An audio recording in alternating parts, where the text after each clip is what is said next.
তখন ফাতেমা রাদিয়াল্লাহু আনহুমা স্নেহ ভরা কণ্ঠে বলেন, না আমার সন্তান, তোমরা আমার জন্য যা করছো তাতে আমি পরম সন্তুষ্ট, কিন্তু আল্লাহর আদেশ পালনে আমার বিদায় অনিবার্য। আল্লাহর আদেশ যে আমাকে মানতেই হবে। এরপর তিনি তার কন্যা জয়নাব রাদিয়াল্লাহু আনহু ও উম্মে কুলসুম রাদিয়াল্লাহু আনহার দিকে তাকান। ফাতেমা রাদিয়াল্লাহু আনহুমা বলেন, আমার প্রিয় কন্যারা, তোমরা ধৈর্য ধরো, আমি তোমাদের সাথেই থাকবো। যদিও আমার দেহ থাকবে না, কিন্তু আমার প্রাণ, হৃদয়, আত্মা সব কিছু তোমাদের মাঝে থাকবে। হযরত ফাতেমা রাদিয়াল্লাহু আনহুমা এর ইন্তেকালের দিনের সকালবেলার ঘটনা।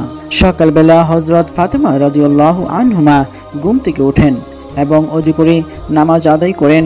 তার চেহারায় এক ধরনের প্রশান্তি ছিল, কিন্তু শরীর ছিল খুবই দুর্বল। তাই তিনি হযরত আলী রাদিয়াল্লাহু আনহুকে বললেন, আলী, আমার অনুভূতি বলে আমার শরীর আজ খুব খারাপ। আমার মনে হয় আমি আজ শেষবারের মতো তোমাদের সাথে কথা বলছি। না ফাতেমা, এমন কথা বলো না। আমরা তোমার জন্য দোয়া করছি, তুমি সুস্থ হয়ে উঠবে। তুমি আমাকে এভাবে ছেড়ে তুমি চলে যেতে পারো না ফাতেমা। তুমি এই কথাটা আর দ্বিতীয়বার বলো না।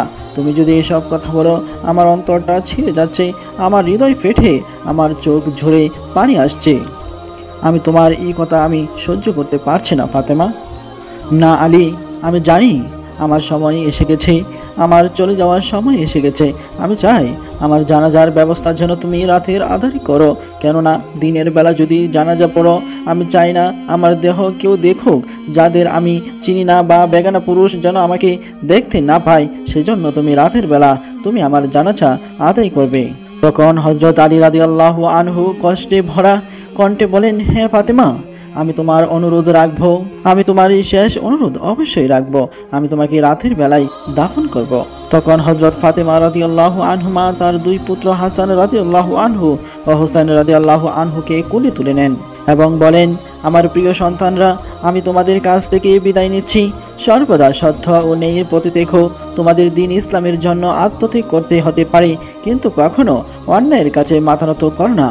মায়ের মুখে এসব কথা শুনে হাসান রাদিয়াল্লাহু আনহু বলেন, মা, তুমি আমাদের ছেড়ে চলে যাচ্ছ কেন মা? আমরা কি তোমার যত্ন করছি না? আমরা কি তোমাদের ভালোবাসি না? তুমি কি আমাদেরকে ভালোবাসো না মা? তুমি আমাদেরকে রেখে কেন তুমি চলে যাওয়ার কথা বলছো মা?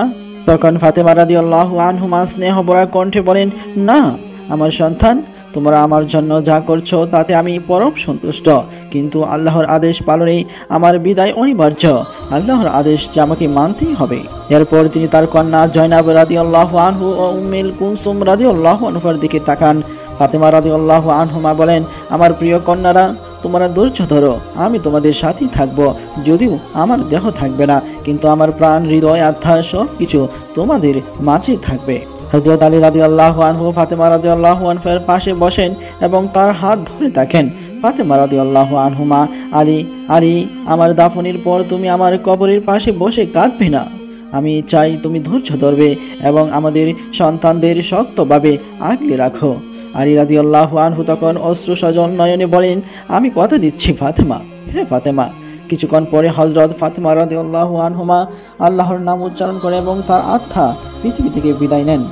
তখন হযরত আলী রাদিয়াল্লাহু আনহু নম্র কণ্ঠে, ইন্না লিল্লাহি ওয়া ইন্না ইলাইহি রাজিউন। এরপর হযরত আলী রাদিয়াল্লাহু আনহু এক মুহূর্তের জন্য স্তব্ধ হয়ে যান। তিনি ধীরে ধীরে সন্তানদের দিকে তাকান, যারা কাঁদছিলেন। হুসেন রাদিয়াল্লাহু আনহু, বাবা, আমাদের মা কোথায় গেলেন? তিনি কি আমাদের আর ফিরে ডাকবেন না? আলী রাদিয়াল্লাহু আনহু তখন বলেন শোকাবিত কণ্ঠে, না আমার সন্তান, তোমাদের মা জান্নাতে চলে গেছেন। তিনি এখন আমাদের জন্য দোয়া করবেন।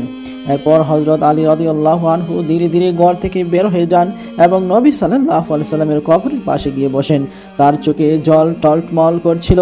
তিনি রাসূল সাল্লাল্লাহু আলাইহি সাল্লামের কবরের স্পর্শ করে বললেন, আলী রাদিয়াল্লাহু আনহু, হে আল্লাহর রাসূল, আজ আপনার প্রিয় কন্যা আপনার সান্নিধ্যে চলে এলেন। আমি তাকে কষ্টের জীবন থেকে বিদায় দিলাম, কিন্তু আমার হৃদয়ে বিশাল শূন্যতা রয়ে গেল। মদিনার আকাশ যেন শোকে নত হয়ে আসে। নবী পরিবারের সকল সদস্য, বিশেষত হাসান রাদিয়াল্লাহু আনহু ও হোসেন রাদিয়াল্লাহু আনহু ও তার মাকে হারিয়ে গভীরভাবে ব্যথিত হলেন। রাত গভীর হলে হযরত আলী রাদিয়াল্লাহু আনহু তার কয়েকজন বিশ্বস্ত সঙ্গীকে নিয়ে হযরত ফাতেমা রাদিয়াল্লাহু আনহুমা এর জানাজার প্রস্তুতি নেন। গোপনে জানাজা সম্পন্ন করা হয়, যাতে শত্রুরা তা জানতে না পারে, কোনো মানুষও যেন টের না পায়। সাহাবারা তখন বলেন, হে আলী, কেন আমরা জানাজায় অংশ নিতে পারলাম না? তখন হযরত আলী রাদিয়াল্লাহু আনহু বলেন, এটি ছিল ফাতেমার শেষ ইচ্ছা ভাই। তিনি চাননি যে তার দেহ এমন কেউ দেখুক যাতে তেনার ওনার পর্দা নষ্ট হয়ে যায়। মদিনার বাতাসে গভীর বিষাদ ছড়িয়ে পড়ে সবাই বুঝতে পারে ইসলামের এক মহান মহিষী নারী আজ এই পৃথিবী ছেড়ে চলে গেলেন।